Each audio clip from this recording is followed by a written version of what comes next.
தமிழக வெற்றி கழகத்தின் தலைவர் விஜய் அவர்கள் பார்த்தீங்கன்னா 2026 சட்டமன்ற தேர்தலில் வெற்றி பெற்று மே 10ஆம் தேதி தமிழகத்தோட புதிய முதலமைச்சராக பதவியேற்றிருந்தார். இதனால் தமிழக அரசியல் பார்த்தீங்கன்னா இப்போ ஒரு புதிய சகாப்தத்தை நோக்கி போயிட்டுருக்கு.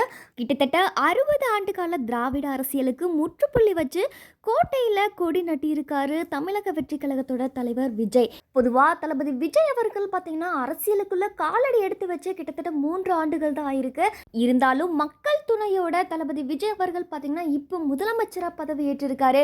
இந்த ஒரு விஷயம் பார்த்தீங்கன்னா இப்போ தமிழக அரசியலோட வரலாற்றையே மாற்றி எழுதியிருக்கு. பொதுவாக தளபதி விஜய் அவர்கள் எந்த ட்ரெஸ் கோட்ல வெளியில வந்தாலும் சோஷியல் மீடியாவில் இது ஒரு பெரிய விஷயமா பேசப்படுவாங்க.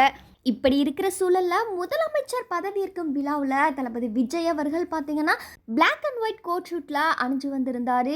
இந்த ஒரு விஷயம் அனைவரோட கவனத்தையுமே ஈர்த்திருக்கு. விஜய் எதனால இந்த கோட் ஷூட் அணிஞ்சிருக்காரு, இதுக்கு பின்னாடி ஏதாச்சும் காரணங்கள் இருக்குதா அப்படின்னு சொல்லிட்டு நிறைய பேருக்கு சந்தேகங்கள் வந்து எழும்பியிருக்கு. இதுக்கெல்லாம் முற்றுப்புள்ளி வைக்கிற மாதிரி விஜயோட நெருங்கிய நண்பரான ஸ்ரீநாத் அவர்கள் பார்த்தீங்கன்னா இப்போ ரீசெண்டாக பத்திரிகையாளர்கள் கிட்ட உண்மையை உடைச்சு பேசியிருக்காரு. முதல்ல ஸ்ரீநாத் பற்றி சொல்லணும் அப்படின்னா தூத்துக்குடி தொகுதியில் நின்று ஒரு மிகப்பெரிய வெற்றியை பதிவு செஞ்சிருக்காரு. இதுக்கு முன்னாடி முன்னாள் அமைச்சரான கீதா ஜீவனை கிட்டத்தட்ட 8000 வாக்குகள் வித்தியாசத்தில் தோற்கடிச்சு சட்டமன்ற தேர்தலில் ரொம்பவுமே சூப்பராக வின் பண்ணியிருந்தாரு. இதை தொடர்ந்து பத்திரிகையாளர்களை சந்திச்ச ஸ்ரீநாத் அவர்கள் பார்த்தீங்கன்னா விஜய் எதனால கோட் ஷூட் வந்து அணிஞ்சிருக்காரு அப்படின்ற உண்மையை உடைச்சு பேசியிருக்காரு. அதாவது விஜய் கோட் ஷூட் போடுறது தளபதியோட ஸ்டைலு, அவரோட ஸ்வாக்னே சொல்லலாம். அதுவும் சாதாரணமாக இல்லை, ஸ்வாக் பிளாஸ்ட் அப்படின்னு வந்து சொல்லியிருக்காரு. அது மட்டும் இல்லாமல் தமிழக அரசியலில் ஒரு மாற்றத்தை கொண்டு வரணும் அப்படின்னு சொல்லிட்டு விஜய் நினைக்கிறாரு. அது மட்டும் இல்லாமல் தன்னோட உடையிலையும் ஒரு மாடர்ன் டச்சை வந்து கொண்டு வந்திருக்காரு. அதனால தான் தளபதி விஜய் அவர்கள் கோட் ஷூட் வந்து அணிஞ்சிருக்காரு அப்படின்ற ஒரு எக்ஸ்பிளனேஷனுமே வந்து கிளியராக வந்து கொடுத்துருந்தாரு.